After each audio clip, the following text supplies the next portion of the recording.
reach out to them and say you're impacting a whole span of industry. So that's what we can do.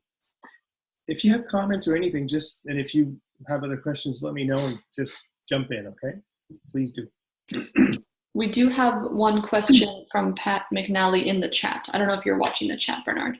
I see the chat popping up a little bit, but I didn't see the question. Let me just go there.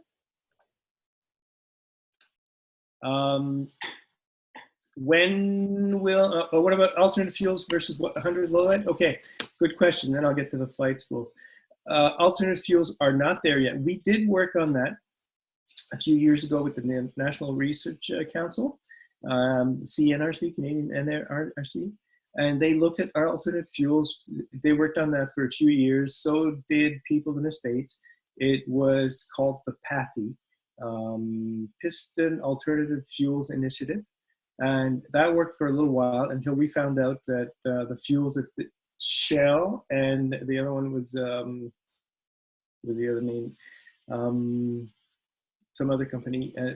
When what they proposed, these fuels were not ready to be commercialized. They were not ready to go to out there. So we're still like 6 or 7 years behind anything that could be commercialized out there.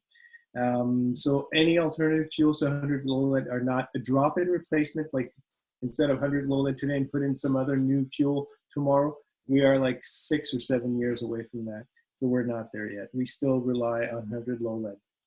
That's where the engine manufacturer says you still need 100 low lead unless you're using MoGas. But if you want it, like homing, I know I've got an aircraft with a like homing, and like the one I have says don't use MoGas unless you've got an STC for that and you've got the proper thing. But usually it's use 100 low lead, and that's the fuel that needs to go in there. I know there are a lot of differences. You can find some STCs out there for different engines, but I've got an O360 in my aircraft, and it specifically says if you want to keep the warranty and keep the engine running okay, you use 100 low lead.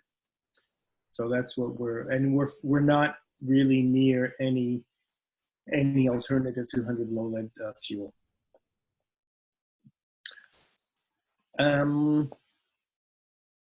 So that's the 100 low lead story and the Imperial oil. And I don't believe it. I'm reading the question again from Dave, and he says, I feel the high cost of avgas is the single most reason that recreational flying has had such a downturn. I don't think it's just the fuel. I think it's a whole bunch of other things. It's a bunch of things like landing fees, like Nav Canada fees, not really, but landing fees, the cost of maintaining an aircraft, the maintenance cost. I think it's a lot of also the regulatory cost of maintaining the aircraft, like making sure that you meet these and these and these and these regs, not just the fuel. It's a bunch of other things also. So all these little things. If you're rich enough to have an aircraft, therefore you can afford this $45, this $60, this $90, this all these things that sort of add up.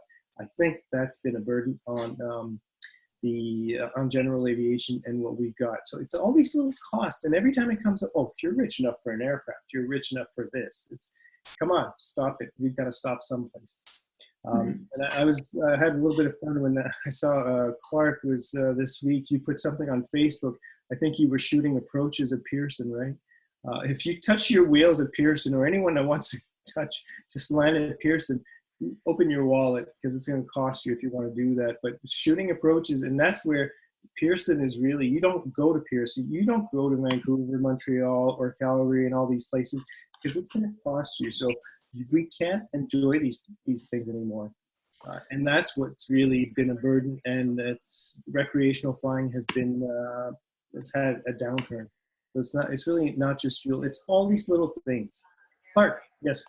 I was just going to comment on that. I did it's the very popular thing in Southern Ontario these days to go bug the controllers at Pearson. One of our members, actually, if you look on COPA's Facebook forum, the Flying in Canada, he actually landed at Pearson in his 150 and taxied up to the FBO, shut down, went inside, grabbed a coffee, shot the breeze with some of the people that worked there and then left, and he got a bill for over $1,000 when he was all said and done. So I want to reach out to him because I think it'd be an interesting article for a Copa Flight magazine down the road. But yeah, you can see all the fees there. So wouldn't recommend it. The low and over is just as much fun, and it was only cost me avgas. So I guess it did. I'm not sure where Pearson is in the list, but I know 5 years ago it was the second most expensive airport in the world, just after Tokyo. And it was extremely expensive just to land and put the wheels there. So why is that? Bunch of reasons, but this is really, it's off limits to GH. So $1,000 for a coffee. Wow, that's I hope it was good. Bernard, I'll just direct you to Pat has his hand raised, so I'm wondering if Pat has a question, and then I think David has a question after that. Okay. All right. Yeah, thanks very much. I want to revisit fuels again. What's the impediment to going just straight MoGas with additives? Why don't we just shelve the 100 low lead altogether, go MoGas and be done with it? Thanks. In advance. So you said go Mo. So there was a little bit of echo there. You said go MoGas for everyone. Yeah. Why don't we just go full bore MoGas with additives? I don't think it, well, there may be a mechanic or someone that would know this with us, but I think it's more than just deciding this. It has to do with mechanics and the engine manufacturer, warranty, safety, and the way it's been tested. I know for a fact with the NRC, when they were testing the drop-in, it was, I'm still trying to think, not Sprint, but some other company, Shell and the other one, they were trying to test the drop-in replacement, and there's the temperature at which it detonates, the temperature, a bunch of things that they have to go through for the gas to make sure that it's safe enough. And it's not just a question of how does it react at one point. They go through a whole battery of tests, so it's more than that. Cameron, I think you had an answer, or you wanted to say something? Yeah, they don't go to straight MoGas. One for anti-knock, because we can't get there without lead. Unfortunately, most of the additives that we have available that can do the same thing are much more polluting than lead. The other problem with going to MoGas is read vapor pressure. MoGas, when it is included in an STC, is usually for lower altitudes. Anything usually above 8,000, you start to run into a couple problems with vapor buildup in lines and things like that. So they've been avoiding it for a lot of things, and anyone really operating commercially, be it Navajos or anything up north, they need to run high enough altitudes to save the gas. So we can't switch to MoGas directly at this time. So I think it's a scientific thing, and it's a chemical and physical thing also with switching to MoGas, and it's not just like what we've got in our cars. There's a safety issue, and it's being up there, because I know at the NRC they have this altitude chamber, and they were testing the engines at different altitudes, different temperatures, and they were going through the whole slew of tests with the different gases. It was Swift was the other company, so there's Shell and Swift, and none passed the tests actually, and completely. They weren't ready to be produced, and they actually stripped the paint off aircraft. But to go to MoGas, it would be something that would have been tested a long time ago by different engine manufacturers, and it's an interesting question, but we as COPA cannot take that responsibility. All we can do is entice the companies to do the testing and probably get someone from the NRC to do this and help along. But the idea is great, and AOPA is doing the same thing in the States. So we're sort of helping them, and we're tagging along, especially with the NRC and the 100 low lead replacement. We were a small part of that project, the PAFI, Piston Alternative Fuels Initiative. It was part of the bigger, PAFI was a US project, and we helped along with the NRC for the rotary engine in the Harvard. So there are many things to look at, but it can't be just a drop-in replacement like this. There's a whole team of scientific people working on that. Thank you for that question, Pat. David's question now, if I may. I think everyone can read that, but what can we do Pearson closing their airspace recently for IFR practice? I would, Clark, do you want to address that? I don't want to put you on the spot, but could you read that chat question? Sure. I'll just read it out loud here. What can we do regarding Pearson closing their airspace recently for IFR practice? Since they have low altitude and the traffic at Pearson is way down, why can we not practice there? I understand the issue when the traffic was normal, but now we as pilots need to keep our skills up. Pearson is close to many pilots and has a wide variety of approaches. For me to go to Hamilton or Kitchener would burn a lot of time, money, and pollution. Pearson is close. I'm based at Buttonville. Why is GA restricted when traffic is no longer an issue? Is it a public airport or is it not? I probably don't have any information that you wouldn't have, Bernard. I know that they're allowing VFRs to come in and do low approaches. In terms of the IFR stuff, it's been a while since I've done IFR flight instruction, but I know that they had a flow phone number that you could call to fit into the flow of traffic whenever you're doing IFR training and in and around the Toronto terminal airspace. And so I don't know if you tried maybe calling that phone number, if you might get any more luck than I don't know, Dave, if you tried that or not. Personally, I have not. However, a number of our members in Buttonville have. And for a while, they were letting people shoot approaches, and it was not a problem. And then they basically said, we're getting noise complaints, which I find a little strange that our small planes are causing noise complaints, but it's happening at the island too. I think the anti-noise people are getting a little more active now that they can see the airplanes or see the small planes. But the gist of it was they did say something about you could try and make a phone call, but they were basically saying we don't want it to happen. It's not going to happen.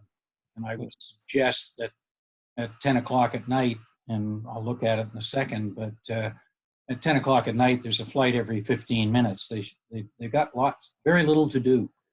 I'm just wondering if we could not, from a COPA point of view, put some pressure on. I mean, I've tried talking to some of the people, but as you know, my track record with NAVCAN's not good.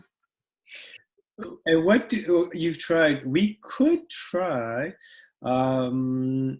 I think they're sticking to their guns, and what I've seen for other airports is they haven't really opened up. They're sticking to what the way they were used to function with their slots.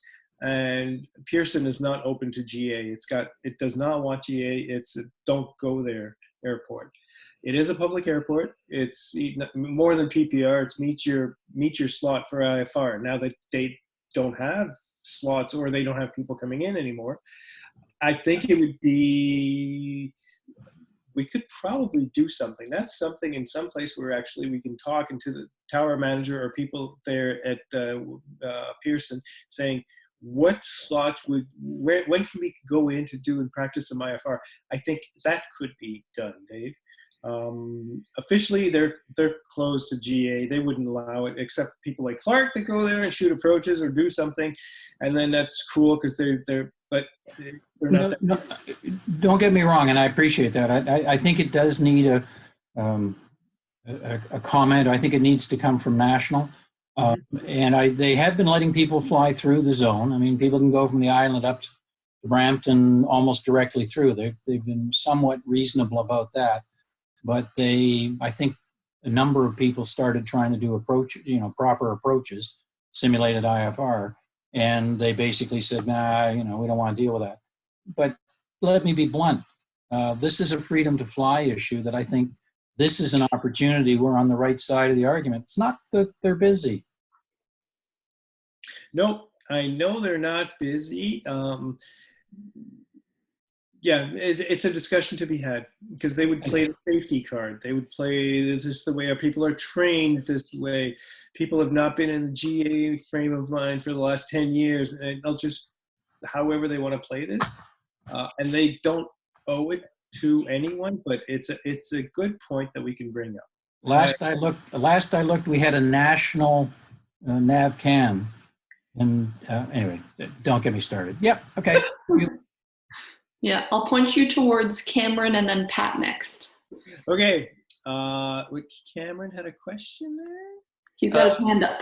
Yeah, just threw my hand up. I opened up the CFS while David was talking there and looked for the number from Clark. And under restrictions for the Toronto Control Zone, they list between 0 and 0700 local time, no training plates. After that, it is just a flow control phone number. Yeah, flow control, yeah. Okay. Okay, thank you very much. I'll take a look at it. I've got a feeling, however, that they have a standard practice is different. But Dave, that's a good point. I'll try and talk to some people at NAV. Tomorrow I'll give some people a call, see how they can accommodate. I'm pretty sure by their book, because of the designated airspaces across the country and how these things are separated, there's a provision for GA not being over Pearson, and they don't want GA. It's clear. That was written in the old days, 2 months ago. Yeah, I know, but nowadays they'll say no for safety. I know how they are, and there's no one from NAV on the line, is there? No, I don't see anyone. I mean, their fees have gone. They're not making any money this year. They're losing like crazy because they're making millions, and now there's no overflight fees. There's no over. Oh, they're in deep trouble. I understand. I'll stop. Thank you. You've taken the question. Okay, so we'll look into that. Pat has his hand up. If you. Oh no, you're good, Pat. No more. No, I'm still. Now, take this for what it's worth, fellas, having got to throw some humor in here somewhere. Listen, if it isn't for GA, if Toronto doesn't have enough volume, they'll lose their tower. Put that to them. Okay. I did. They didn't stop laughing for about 10 minutes. Pearson losing their tower. Okay. Henry's question: what are we at COPA doing about all these little costs that you mentioned? Actually, I'll follow up first with Pat Avgas. What about Shell or Irving? Will they support 100 low lead? Shell used to at some point not only support, but you have to add this little. Someone may know the chemical term, but the tetrahydral whatever. I'm mistaking this with the tetrahydrocannabinol. It's not the CBD or something in THC, whatever, but there's a tetrahydral lead, I think. They add this, and there's only one refinery in the country because there is not enough sold. If you go on the StatsCan website and you look for all the fuels and everything that's sold, I think it's only 780,000 liters or maybe a million liters a year of 100 low lead sold. It's a drop in the bucket. Was that a hand up that I saw from Grant there? No, Grant Bailey? No, it wasn't a hand up? No, okay. So it's really, really a minute part of their sales. And I think they're doing this solely for the purpose of, we got to keep it going. But they really honestly couldn't care less. They'll say, we care about you, but Michelle Irving, no, because it's so little, 100 low lead. So there's no use in doing this. It's really, they feel they're doing this out of greatness from their heart for the society. Otherwise, they couldn't care less. So there's no pressure to do on that. And there's only one refinery in Canada, so all of Canada is served by this Edmonton refinery. And I know for a fact that I'm in Montreal, and all of Quebec and I think all the Maritimes this year are being served by Avjet and Harnois. And these guys bought a truckload of 100 low lead that's sitting in the Montreal vicinity. And that was bought at like something $1.50 a liter of 100 low lead. So for the next 6 months, low lead in Eastern Canada will be sold at something like $2 a liter when it should be sold at like 90 cents. So that's the way things go. We'll see how that goes. I don't know about Ontario and the distributors and who's going to sell it at what price. I don't know if you have prices in your areas and what you've seen for 100 low lead. Clark, you've seen, yes? Most of Southern Ontario's avgas, I believe, comes from the U.S. So we were largely unaffected by that refinery issue at West, and I know just anecdotally, east of Toronto and Lindsay, the price has gone down by about 25 cents in the last 2 months. So it is starting to come down. Big thing, I guess, if you do go somewhere and the price has dropped, send it into our places to fly and update it on any of your apps that you use so that we can keep that up to date. Yep, that would be great. So we could do that. Thank you. So there's going to be a wide range of prices across the country this year. What about BC? Have you checked the prices, John? What's it look like? We went down, I can't remember what it was, but it seems to be about $1.40, maybe dollar something like that. But it went down 10 cents anyway a week and a half ago. Okay, so the prices are coming down a little bit. Exactly, yes. Okay. Good. Hopefully we can see them go down a little more. So Henry, your question, what are we doing, COPA doing about all these little costs that you mentioned? Every time we see one of those costs going up or affecting our freedom to fly, it's something to talk about. Landing fees, not overflight, but landing, parking fees, anything that's got these things doing anything to do with increasing the spending or the cost of flying, we address it with, we try to show the people charging these things, these fees. The other side of the coin is look at how much money is being put into your community about this, because ultimately they have the last say. I know I've got members saying, COPA, you do this, you got to do this. I had someone this week saying, you got to bring this in the House of Commons.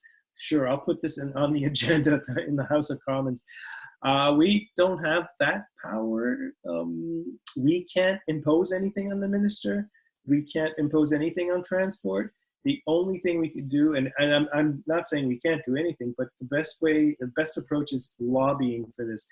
And lobbying is showing the other side and the good side of the coin and saying, this is what this brings. If I'm landing here and you're charging me $10, and I'm going to spend $300 by staying overnight, putting some fuel, going to a restaurant and all that, I could go to the other airport that's not charging me $10. I'll put that $300 into that other community.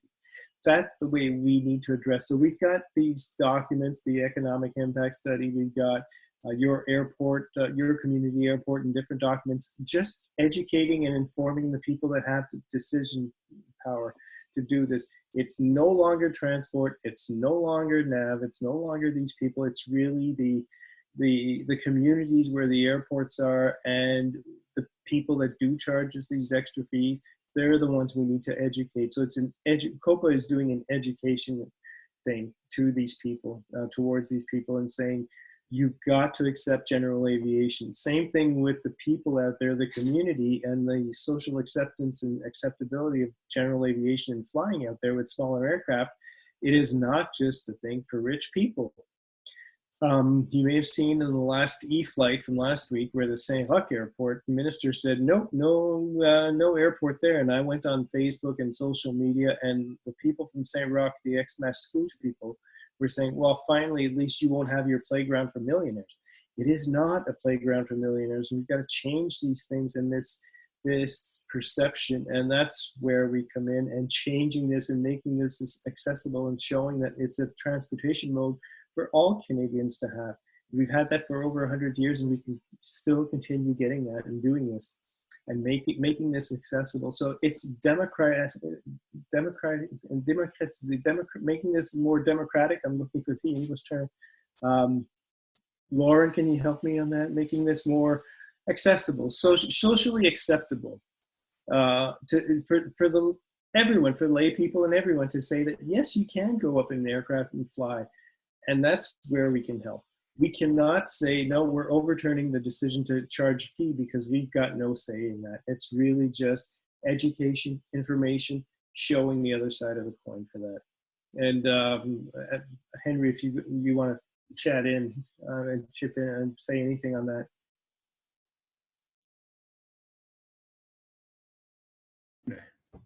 How's that? Can you hear me there?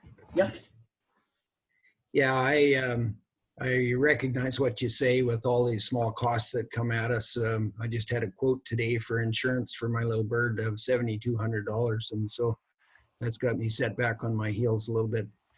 It'll be quite a bit per hour for just insurance. It makes the fuel bill look pretty small. Anyways, we see lots of costs all through the whole system, and I just wondered what COPA's position was and how you moved forward to the agenda of attempting to lower costs. I understand the advocacy side, and certainly that is got to be the largest side of COPA's push with Transport Canada, Nav Canada, as well as municipalities. So, I was just seeing that we were on the same page on that issue. Okay. Lobbying is a big part. I'm gonna touch on Pat's question. Anyone lobbying TC, Mark Garneau, on GA issues? He was one of us. I'm the one lobbying. I'm the only official lobbyist in COPA, so I can actually call him up and do stuff like that. Mark Garneau is not really close to aviation, as some of you may have seen in the last E-flight. I've tried. I got close to him, and every week I have a meeting and a call with the other association presidents. Northern Air Transport Association, Glenn Priestley, CBAA, ATAC, Helicopter Association. I think I'm the guy that respects him the most. The other folks hate him totally for some reason because the guy's anti-aviation.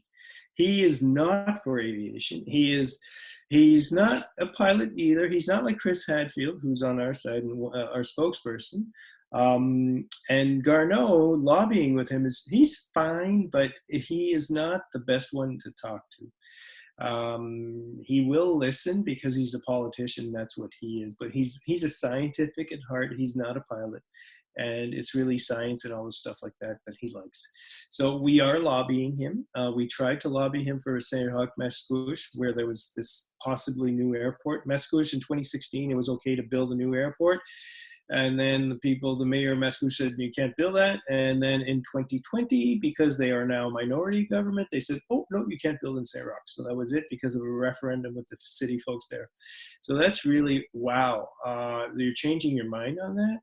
So that's where we can lobby. We can try. We're going to look at the different possibilities legally, because if that means there will be no more airports in Canada, if the city folks of the airport where we want to put an airport go through a referendum and they say, sorry, we voted against it, you can't have the airport here, it's going to change the whole way things have been going on for over 100 years. So we're going to lobby this. We're going to push on that. We are pushing and lobbying Mark Garneau and some other folks also. You may recall a few months ago that potential 10% tax on luxury aircraft over $100,000. That's where we lobbied, and we did. It was more than just information and trying to put the word out there that, hey, we're bringing money to the community. This is a solid thing. We could not let this one pass. Charging 10% tax on any aircraft above $100,000 for a sale. We had almost 1,000 members writing in to Mark Garneau and Bill Morneau saying that we were against this. And that was effective lobbying. The response we got from Bill Morneau was like, okay, I think we get the picture. We get it. We won't charge 10%, at least not yet. So that's the effective lobbying. It's more than just information. This is where we have to actually drive a stake through any idea or something that's against GA. small costs here and there with the community. It's information, and it's raising awareness with the community folks. But some other times it's lobbying, and it's a lot more effective. It could be a letter writing campaign. It could be different things. It's different approaches for different challenges that we have. Bernard, Yep. follow-up question for you. So with all these little costs, is something that the average small pilot, is something they could do be to, you know, relay these things to COPA and their local flight and say Boundary Bay just instituted a new landing fee, so we're going to go to the next closest airport from now on for our fuel, and maybe make that protest verbal to the airport manager as well. Is that something they could do, or do you think that would not have enough sway? That would do it. I think the best approach is really, it's not a confrontational approach, because it's served us well by not taking a confrontational approach, saying we're big, we're doing it, and we're going to get you, and that doesn't work. It's really, yes, you could do something better for the community, and it's a long-term vision of what GA brings to a community. And that's where, if you've got someone that's open-minded to this, they will say, okay, it's not just an immediate, like, invest $1 today, I'll get it back tomorrow.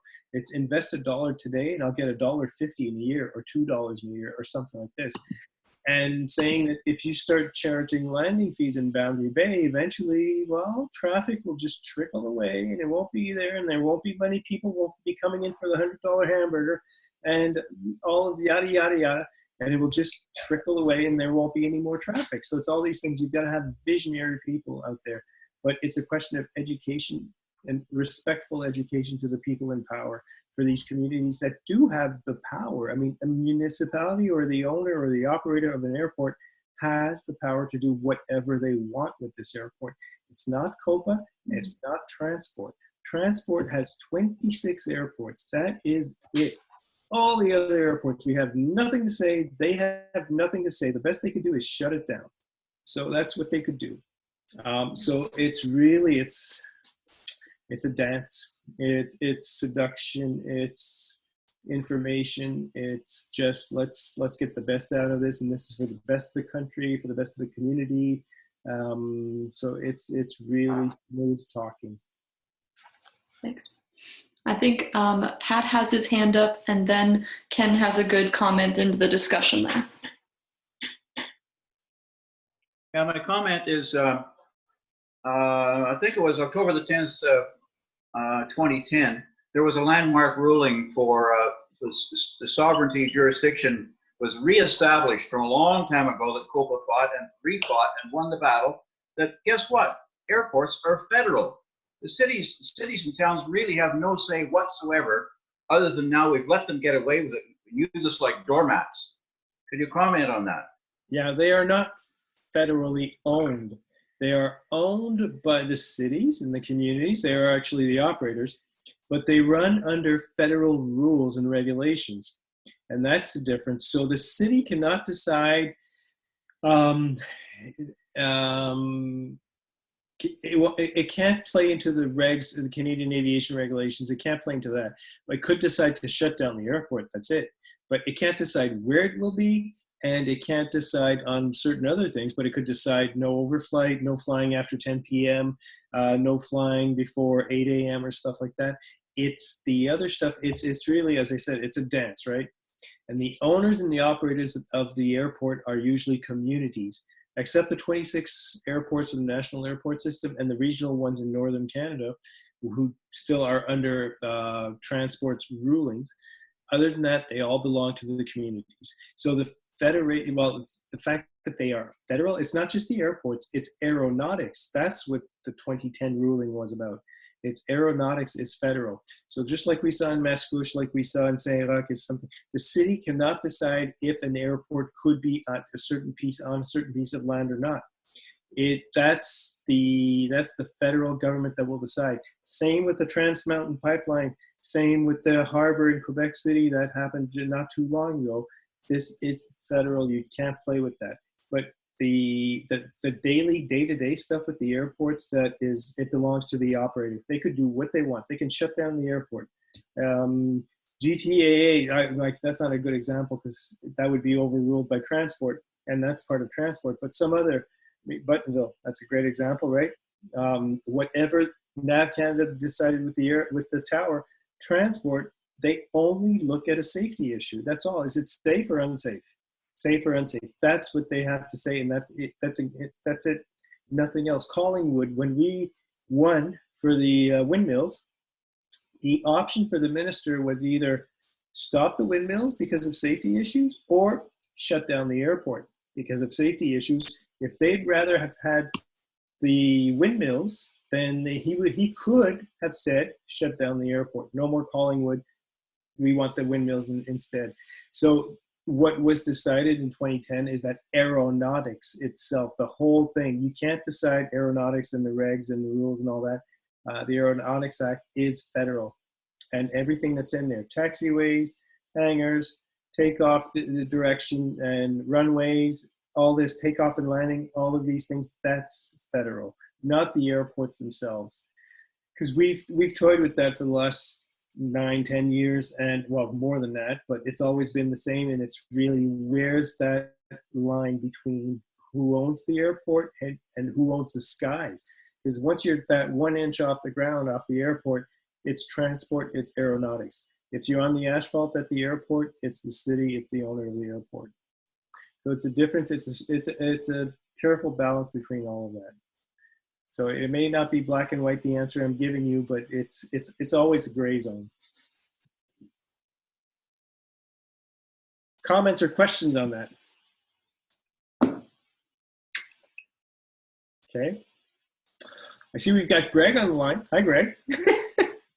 Greg is our AIG, the underwriter for our insurance program. So if you have any questions, tomatoes you can't really throw. I think you're muted there, Greg.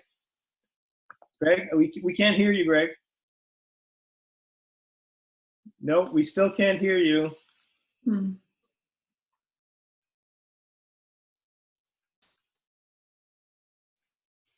All right, let's try that. Yep. Now we're good. It helps to turn the headset on. Yes. So welcome. Good evening, everyone. Yep. So anything you've got, any issues with the insurance, Magnus / AIG? Yeah. If you guys remember that Far Side cartoon, Bummer of a Birthmark, Hal, where the deer has the target on his chest. So that's Greg.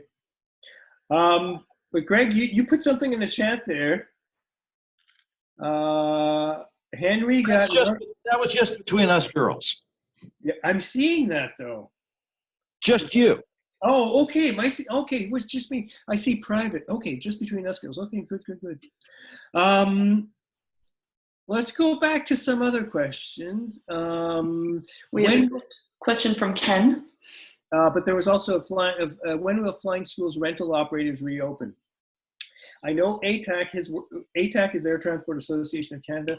They're the ones that their membership is composed of flight schools and other ones, but they're the ones looking after these flight schools, and they've been working with transport on this, and they've come up with a way of doing this in socially distance way, and it will be safe to do it, but they're coming up with something, and I think in the next few weeks they will open up. The first flight schools to open up will be the ones with sort of college degree. I think Waterloo. Yeah, Waterloo would be one of them. Yep. So some of them, and all these flight schools across the country, the ones that are recognized as a college diploma, will be able to start fairly soon. I'd say maybe next week or the week after that. So they've got all this protocol to follow, and then it will be the other one. So ATAC is working on that. And that's when Embry-Riddle fired up yesterday, Bernard. They went back to flight ops. Good. So, timely. Good. Thank you. And Greg, you're in Atlanta right now, aren't you? I am. I'm in beautiful Atlanta, where it's about 22 degrees Celsius. There you go. I understand you. I understand it hasn't been quite so balmy in. No, it has not. Above, no, north of 48, no, has not. So Greg's aware of how things are going here. Okay, so the flight schools. So Lauren, you said the other question we had was? There's a fairly long one from Ken, about 3 questions up now from the bottom. Expanding on lobbying and educating Canadians. That's the one. Everyone who enjoys jetting to exotic places couldn't happen if it were not for GA first. We know that. I think there's a disconnect when government and the public don't realize every Boeing or Airbus pilot started in a single piston pounder. We just try and hit that every time. We just pound that nail every time. I was in the House of Commons in December 2018. Flight schools and the bill C-77 from Stephen Fuhrer, who said, how can we help flight schools? And our memorandum and what we presented was everyone starts in GA, except for back in the days when some would start ab initio in the Army. We don't have that many people anymore doing that in the Air Force. So people start in GA, but for Joe Public, it's like, no, not really. Well, at least I don't want this in my backyard. I don't want this airport to be there for me. So we've got to initiate them, and that's why we take the kids up. That's why we have Discover GA. That's why we have such a big program. And with AIG and some other groups also saying, this is important to get people up in the air.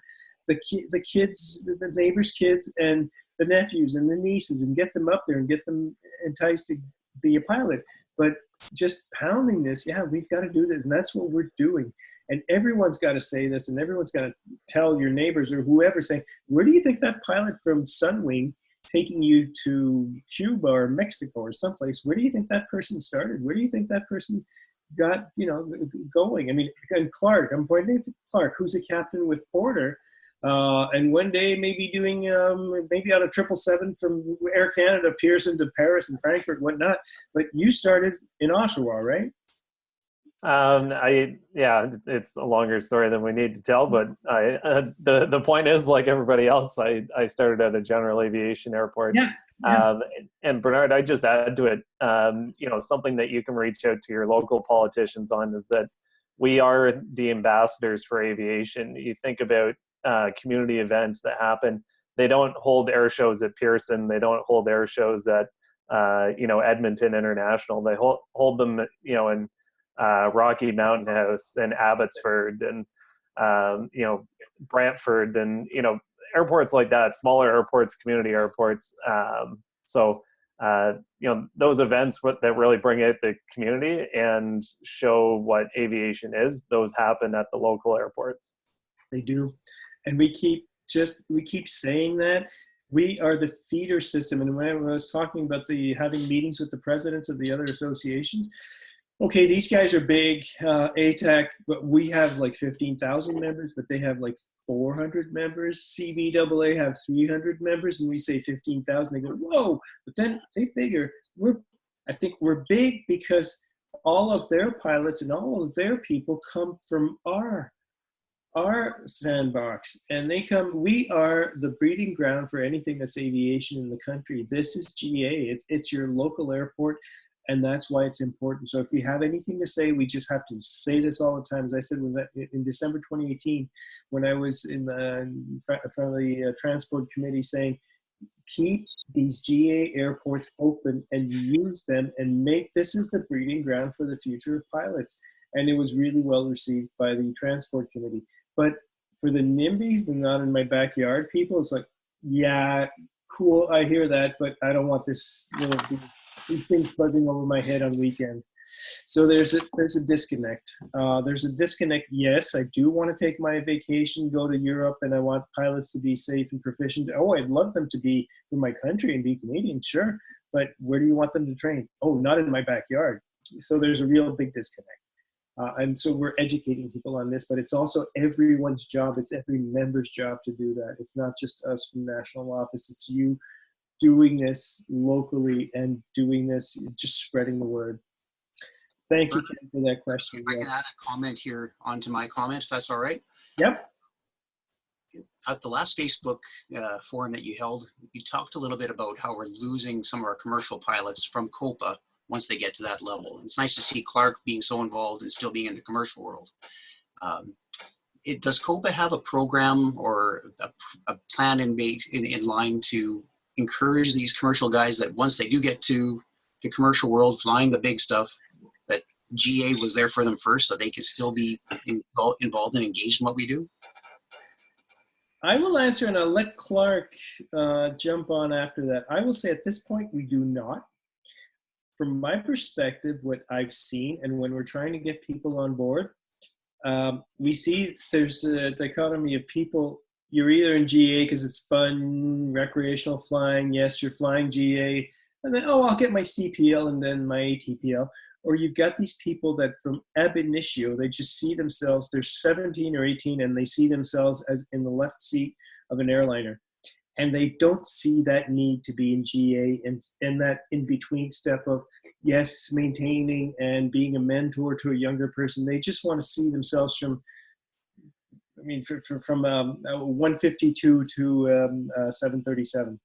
So they sort of skip, and they don't have the mindset of what it means to have this freedom to fly, thousands of airports, being this big country, the vastness that we have, and sharing this and all that. They don't see this. They see they see this as a career opportunity, and it's just a career going thing. Now, with people like Clark on the board and Lauren and working together and Cameron and this next gen, I feel COPA's got a future on this, and I think we've grasped it. And that's why I love what the next gen people are doing, is just, it's saying, yes, you can have a career, but it's also, we've got this freedom to fly, and let's hold on to this. And it's also fun. There's a passion to share. There's something to give to the next generation. We are the next generation, not myself, but these younger next gen people. We are the next gen, and a foot in GA, a foot in the grassroots, and a foot in the career and this professional world out there. Clark, may I put you on the spot and ask you for a little more on that? How do you see COPA? How do you see COPA in the future of mixing all that? So for those of you that don't know, the COPA Next Gen initiative, it's been a bit of a baby of mine since I've been on the board. And thanks to Cameron and Lauren for kind of taking the football and running with it. Basically, the idea is that people coming into general aviation, they have a lot of questions, and our hope is to provide some of those answers for them to establish networking opportunities, flyout opportunities, so that they really grasp the whole lifestyle that general aviation can provide them right off the bat. The larger flight schools, the Moncton flight colleges, the Senecas, their goal is to take somebody that walks in off the street and turn them into an airline pilot. They have no interest in showing them what general aviation can be. It's not their business model. Some of the smaller flight schools, want the people to come back as renters. And so there's a bit of an interest in turning them into GA pilots. But our goal is that if we establish a networking opportunity for people, not only does it give them the chance, if they're looking for a career, to reach out to other pilots that can maybe help them with a job opportunity down the road, but to also show them how much fun general aviation can be, and hopefully they'll stick around. And the other part of it too that I'd really like to see moving forward is to establish some sort of mentoring program.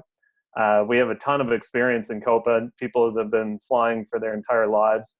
My mentor is on the call, my dad.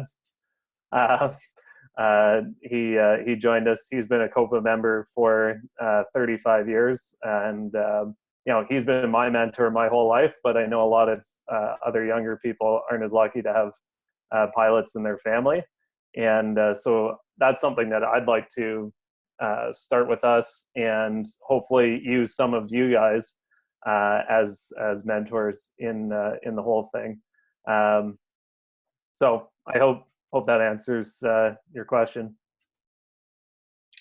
There's work to be done, and people like Clark and the others also are just making sure that we can move this forward, and not to forget that as they get to be airline pilots, the younger ones, that there's GA behind them, and there's a whole slew of people looking up to them, and not to forget the grassroots and where they came from. So Bernard, if I could piggyback on Clark a little bit.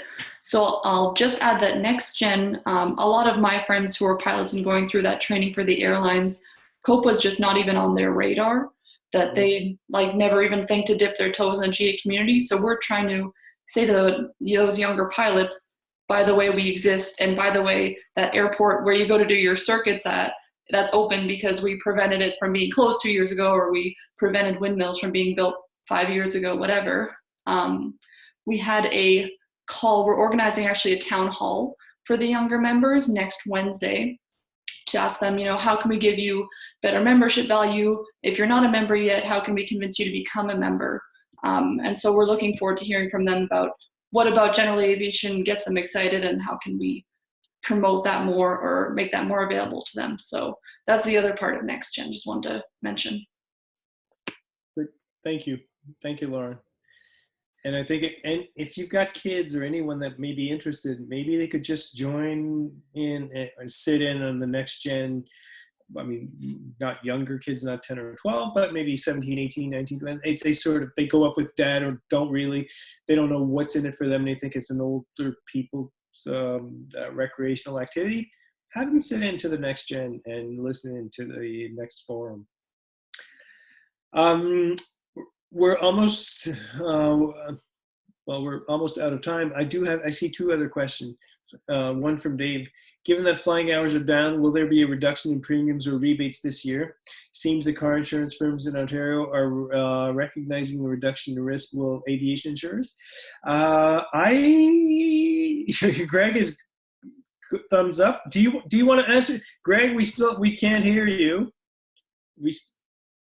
Try that. Do you want to answer? I can answer about the layup clause, but sure. Throw the ball deep, quarterback. I'll catch that one. All right, it's yours. All right, no problem. Hi, David. Thanks for your question. The simple answer is no. There's not going to be, and the reason is that flying hours. Number one, we're not certain that they're down amongst the general P&B population. If they are, it may be very temporary, because one of the things we're seeing is the price of avgas is down, and activity levels do track pretty consistently with the price of fuel. The other factor is that simply hours flown are not part of the rating variable that we apply on aircraft insurance. The pilot that flies 25 hours a year versus the pilot that flies 100 hours a year, that's not taken into consideration. We don't come back in and increase prices when there's an early spring, or when a pilot starts flying earlier or flies more. So in car insurance, it's quite a bit different, because that is, number one, a much larger group. Mileage is measured. It's taken into account, and there's plenty of tracking mechanisms out there as part of the registration process and so forth. So that's the simple question. I know that's not the answer that a lot of aircraft owners were looking for, but it is the simple, scientific, metric-driven part of our business. A supplementary question, if I might, then? Certainly. One of the things that became fairly clear in all the letters we got on insurance was that aviation insurance was a bit of a loss leader unintentionally by the insurance companies over the last couple of years, and Lion Air was mentioned, and Ethiopia, and the commercial, et cetera, et cetera. Given that that's down 90% right now, and probably will be down, say, 50% for the year, again, that risk has gone down significantly. So your point and your points on individual aviation don't come into it, but obviously the carriers, the insurance carriers, are looking at the whole aviation market, and the whole aviation market's down. So, I mean, the numbers are down. There will be less risk. I don't disagree with you as respects certain segments of the marketplace. Other segments are quite active. Aerial application is quite active. Aerial utility, charter business is actually doing pretty well. But you're right. The passenger throughput at the major airports is down, and the revenue passenger miles amongst the airlines are absolutely down. In a perfect marketplace where both those segments were healthy and well capitalized and producing good loss results, then normally that would equate to reduced premiums in that sector. But much like commercial rotor wing, the airlines have not enjoyed profitability. Major airports are kind of a mixed bag. So the aviation market as a whole, as we remember, back about fourth quarter of last year, premiums began increasing. We saw numerous carriers depart the marketplace. We've seen further consolidation. So yes, activity is down, but it's not a one-to-one. It's not a one-to-one factor. If half as many passengers go through Pearson, the premium doesn't go down by 50%. There's many, many things that go into pricing and insurance risk, and I'll put everybody to sleep here tonight if I get into the nuts and bolts of that, so I won't do that. I understand. My point is the risks are significantly down versus what they were, and the risk, the actuaries that looked at it probably assumed, same as last year with a 5% increase. Well, it's going to be 50, 80% down this year. So I expect there are going to be fewer accidents. Yes, there may be in the GA thing, as you say, it's hard to measure, but we're not lumped in the GA thing. We're lumped with the big guys, and when they hurt, we hurt. So why, when they aren't causing accidents, aren't we getting the benefit of that? That would be my question. And I understand that it's complex, and I don't want to go to sleep. I have an economist to read tonight. I'll do that instead. In the meantime, Dave, though, if you are not flying, we do have the layup clause. 60 days, if you're not doing any flying for 60 days, there's a layup clause that you can call Magnus about this. And that's, I think we're the only ones doing this in the country, so it does help a little bit. Yeah, no, understood, and that's a start. Okay. A spit in the bucket, maybe, but a start. So we are reaching a lot of time. We're just about, there's two things I want to address. One, I think we skipped over the Doug's question about the medicals. Medicals, you're allowed until August 1st. So if you were due in March or sometime, and you can go until August 1st. And then you will have to reschedule your medical. So that's when it's extended until August 1st. So that's the date.